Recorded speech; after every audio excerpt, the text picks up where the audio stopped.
folks. It is Tuesday the 17th of December, and just out doing a little drive here today. Had to work last night, or early this morning as it were. Left the house about 2 o'clock. We had about 2 inches of clipper snow this morning, and temperatures warmed up. It's about 28 out, so we're out of the deep freeze at least. Salt's working again.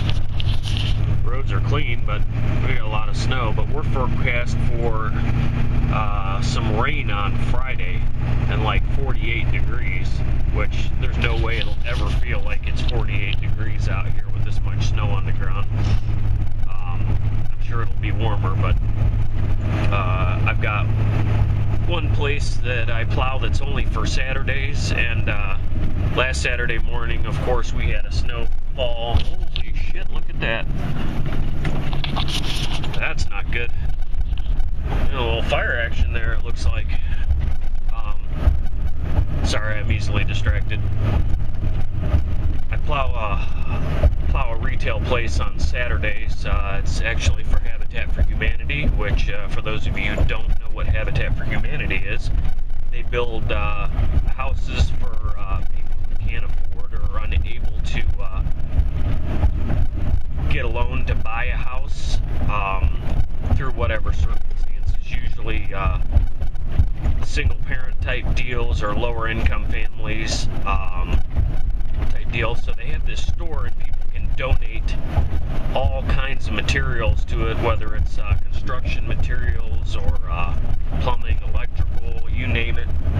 And it's located in an old lumber warehouse that we had in Medina, a James Lumber it used to be, and that's one of the places you've seen me plow before, but they're only open one day a week. They're only open on Saturdays, and last week, as you recall, I did a little snow plowing video, and we had, a couple inches of snow before 9 o'clock in the morning, and we plowed them all off. Well, it snowed like hell all afternoon, and we got another 3 or so inches, and then yesterday we got about an inch, and this morning we got about 2 more, and that place doesn't get any traffic in it during the week.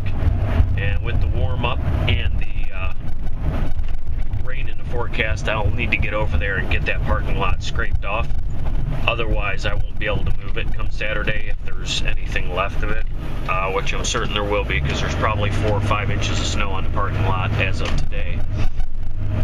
That then probably people have turned around and done donuts in it and everything else, just because it's not used during the week and it's a nice open parking lot. So we're gonna have to go do that. I'll probably go do it tomorrow before it gets too damn warm. I just don't want it to get to the point where I can't move it, and then we find out it doesn't melt by the weekend. They're kind of particular about getting plowed during the week, but I have to kind of make a judgment call on things like that, because I'm sure as hell not taking a loader over there to plow it for what I get to just push it with the truck. We plow it at a reduced cost anyway, kind of as a courtesy. They give us a little bit of business with the houses they build. We get to put the lawns in, of which we cut them a break, and it works out for everybody because it's tax deductible. Whatever portion is gifted, so to speak. So it's a really good working relationship. When my father was around, he was real big into it, and my mom still works every Saturday morning at the store volunteering her time, and she's 76 years old, so she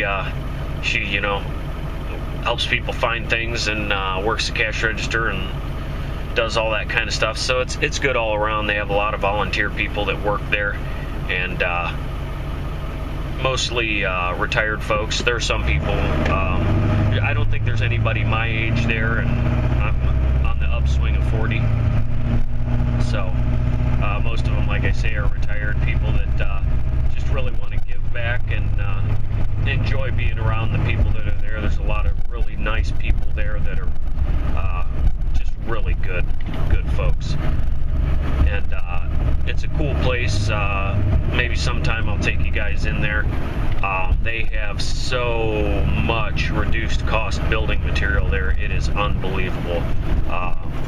Light fixtures, plumbing, electrical fixtures, a lot of people donate their estates to Habitat for Humanity, so there might be furniture and electronics and stuff like that. It started out geared toward being just solely building materials. Places like Home Depot and Lowe's and other places like that donate, their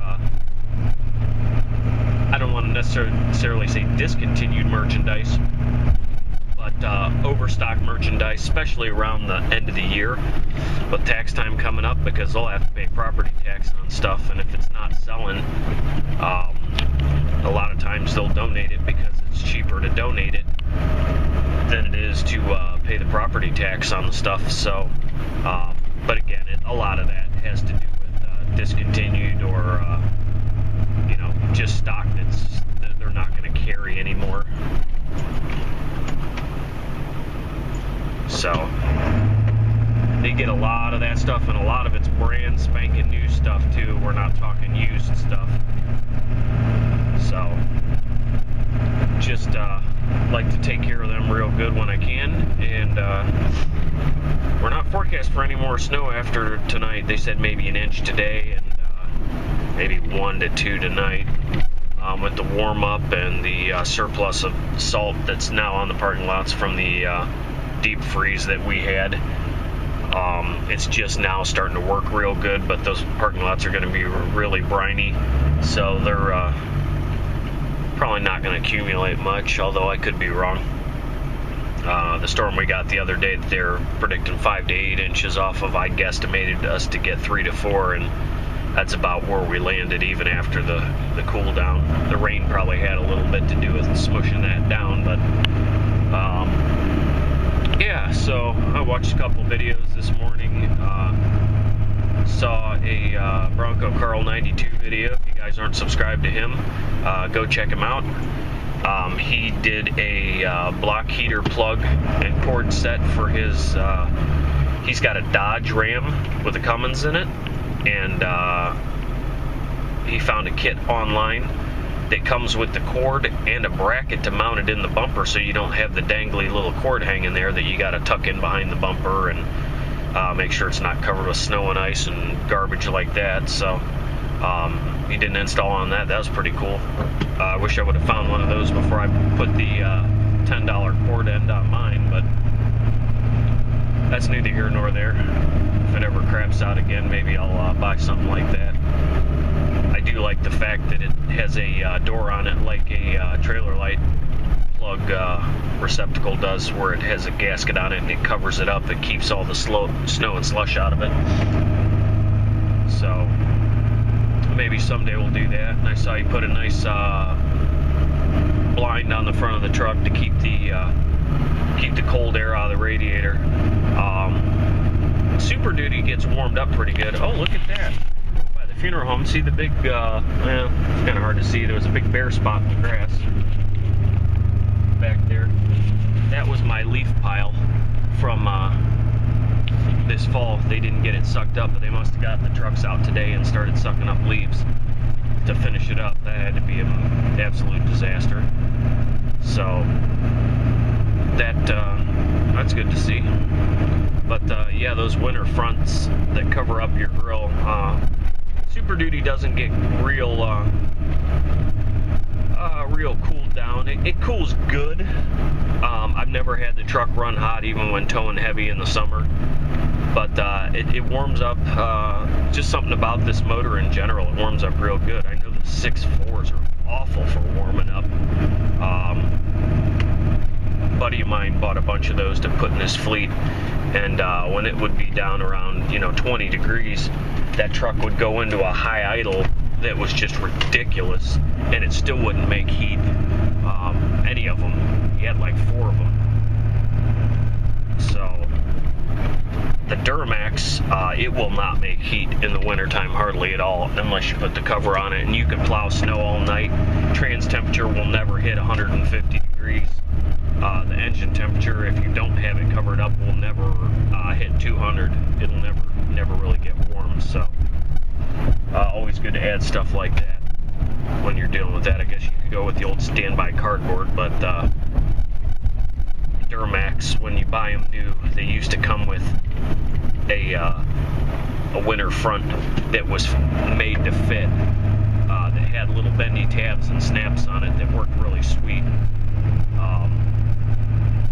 But I don't have those problems with the Super Duty. So I guess the Dodges and the Chevys are the ones with the excessive cooling issues, which is good for towing and running them in high heat applications. So, all right, well, I'm going to turn you guys loose. I got to swing into one of my places here that I take care of. I just drove by it right next door to the funeral home, and they had a vehicle in the way this morning, so I'm going to go clean up a little area there for them as a courtesy. So I will maybe catch you guys later on. See ya.